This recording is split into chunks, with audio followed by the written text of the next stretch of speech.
A huge thank you to Skillshare for sponsoring this video. Click the link in the description below to get a free trial of premium membership, and stick around to hear more about what Skillshare has to offer. Hello everyone, and welcome back to the channel for another video. If you weren't aware, maybe you don't own a calendar, but this past Monday, just a handful of days ago, was May the 4th, or Star Wars Day, as some would call it. Many of us, myself included, were expecting at least a few announcements, maybe some teases for upcoming projects, perhaps an update or an actual release date for a certain Star Wars game that was supposed to have been released on two separate occasions at this point, yet somehow we still don't even know when it's actually coming out. But no, May the 4th this year was a whole lot of nothing. I am not really someone who builds up crazy expectations and is then disappointed when those wild hopes and dreams aren't met, but I will say I was thinking that Lucasfilm would have had at least a handful of announcements ready to celebrate May the 4th. Instead, there was virtually nothing we didn't already know about. We got our premiere of The Bad Batch, which to be honest was much better than I was expecting, but Bad Batch was something we'd known about for months, and that was really the only substantial thing that happened on May the 4th, at least officially. I guess EA did some May the 4th promotions in each of the Star Wars games they actually support, new cosmetics for Squadrons and Sims Star Wars. Yeah, Sims Star Wars they celebrated. I know so many of you are extremely hyped about that. Also, I think they added a new droid cosmetic in the Old Republic, and they also released 3 of the 5 members of the Bad Batch into their mobile game, Galaxy of Heroes. But in terms of gaming news, the majority of people were hoping to hear about any sort of major game release or tease or anything. There was nothing of that kind. Complete silence from EA, complete silence from TT Games, silence from every direction on May the 4th, which I don't think many of us were expecting. I think we all thought we'd get at least some teases or some tidbits of information. I do know those games EA currently supports all have a very dedicated following, especially Galaxy of Heroes, but I just find it very telling in terms of what the majority of people care about, that whenever the EA Star Wars Twitter account tweets about anything Squadrons related, they get very little positive interaction, and the vast majority of replies, I'm talking like 9 out of 10, won't have anything to do with Squadrons even though it's a Squadrons announcement. It's all people asking about Battlefront 3 and Fallen Order 2, and when EA is actually going to announce some games, or really anything exciting. I mean, this point has been beat into the ground by myself and every other person on planet Earth at this point, but we are going on a year since EA claimed Star Wars was apparently a priority for them, and that they'd be doubling down on the license. And since the time when that statement was made by their CEO no less, 0 game announcements have happened, and officially at least, 0 are even scheduled to be released from EA, although Fallen Order 2 is in development and has been for quite some time. EA themselves just haven't said anything officially about it. Respawn, on the other hand, has been pretty open about the fact that they've been working on it since around the time of the first game's release. Anyway, forgetting about May 4th, which was underwhelming, we do have some news to cover today, including a quick update on the Fallen Order sequel, as well as some information about a Mandalorian / Boba Fett game, and the Mando information is coming from a couple of different sources which fit together like a puzzle, and each add different details to the conversation, so I'm going to cover those together. Before we get to that though, let's talk Fallen Order and the sequel that we know is coming. It's been in the works since the first one was put out a year and a half ago. Respawn has been very open about the fact that it's well on its way, and details on the game, despite them being pretty open about the fact that they're working on it, more or less don't exist. We don't know much about the game itself. Well, this Tuesday, a report came out about Respawn's current goals. This report comes from Game Reactor, and they are saying that Respawn's current plans are to have the game out by 2023.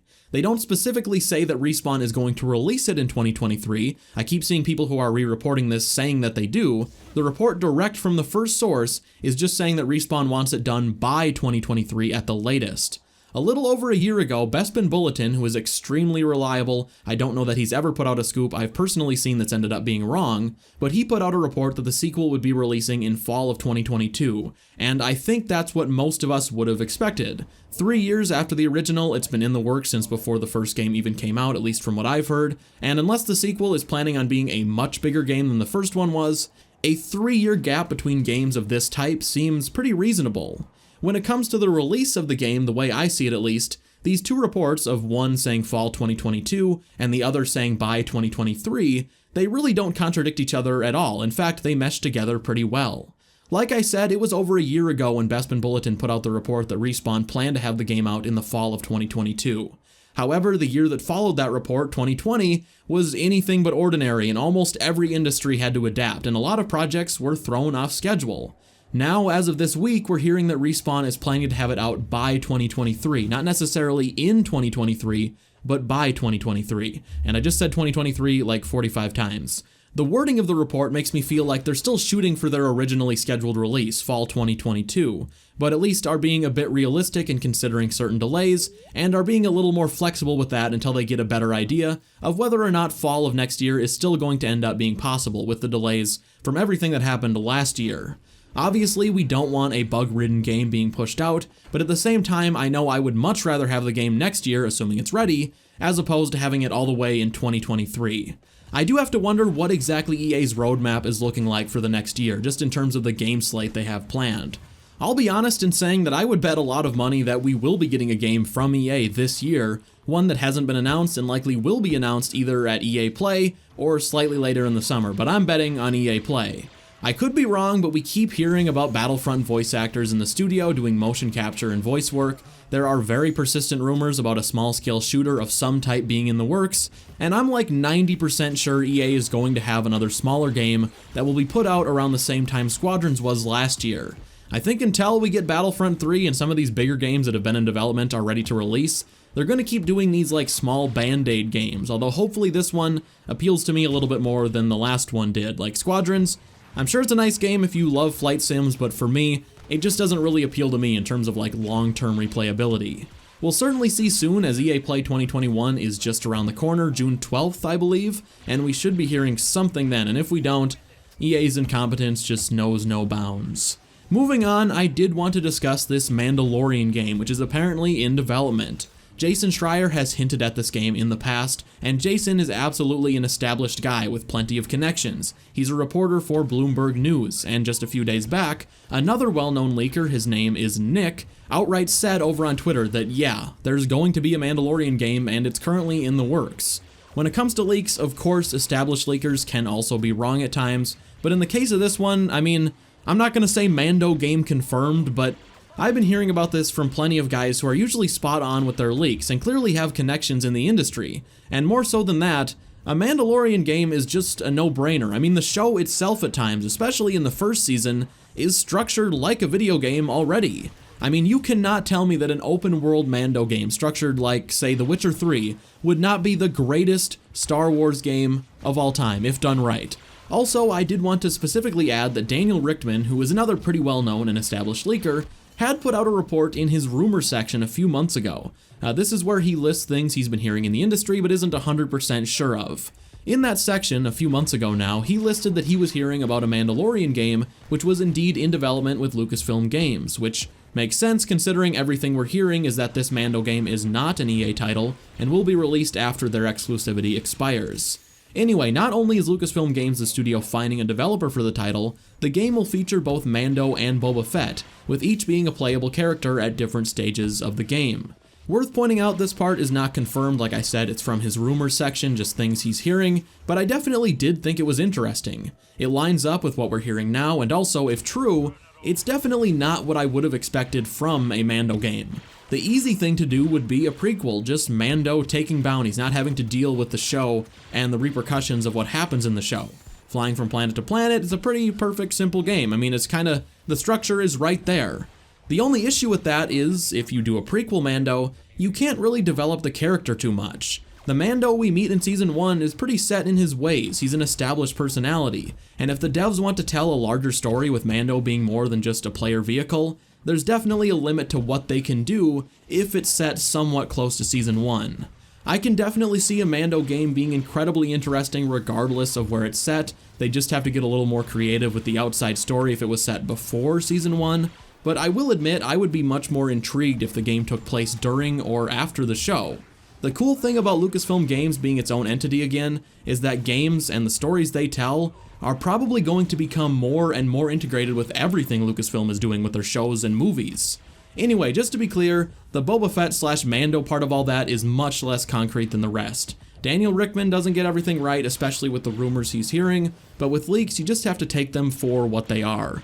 I will never forget on the Star Wars Leaks subreddit, way before even the first episode of Mando Season 2 came out, some random guy who had never leaked anything before made a post saying Baby Yoda was going to have a name in the new season, and that his name was going to be Grogu. I remember seeing that post way back when it was posted and not really knowing what to think about it because it felt so random. And everyone in the comments section was saying he was full of it. Even reading the comments now, of which a lot of the bad takes have been deleted because they aged like milk and are embarrassing, but of the comments that are still up from the time it was posted, I think there's maybe 1 or 2 in total that believe the guy or even give the guy the benefit of the doubt, with everyone else saying it's clearly fake. Obviously, in the end, he was absolutely right, and the few comments that haven't been deleted in shame are cringeworthy to read now, but the point is, you just have to look at leaks for what they are. Some are more credible than others, and for every Grogu leak that knocks it out of the park, there's probably 5 that are complete misses and total BS, although there definitely are established guys who hit way more than they miss. Anyway, that is going to do it for today's video. With that said, before I let you guys go, I do want to take a moment and let you all know about the wonders of Skillshare, who, as I mentioned earlier, have been kind enough to sponsor today's video. Skillshare is an online learning community, and they offer thousands of classes that you can utilize to hone in on a brand new skill, or maybe to deepen your understanding of an existing passion.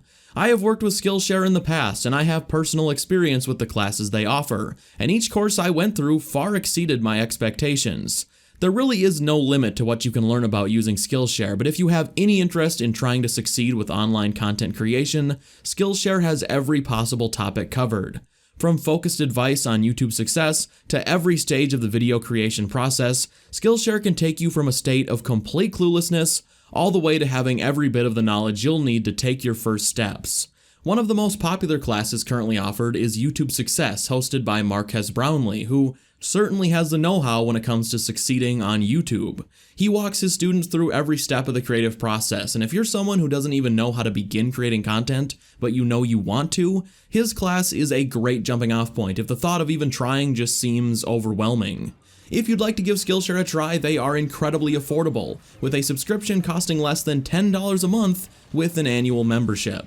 Even better, the first 1,000 people to use my link in the description below will score themselves a free trial of Skillshare Premium, which you can use to explore that creative drive that all of us have. With that said, thank you once again to Skillshare for sponsoring this video, thanks to all of you for watching in the first place, and I will see you in the next one. Bye!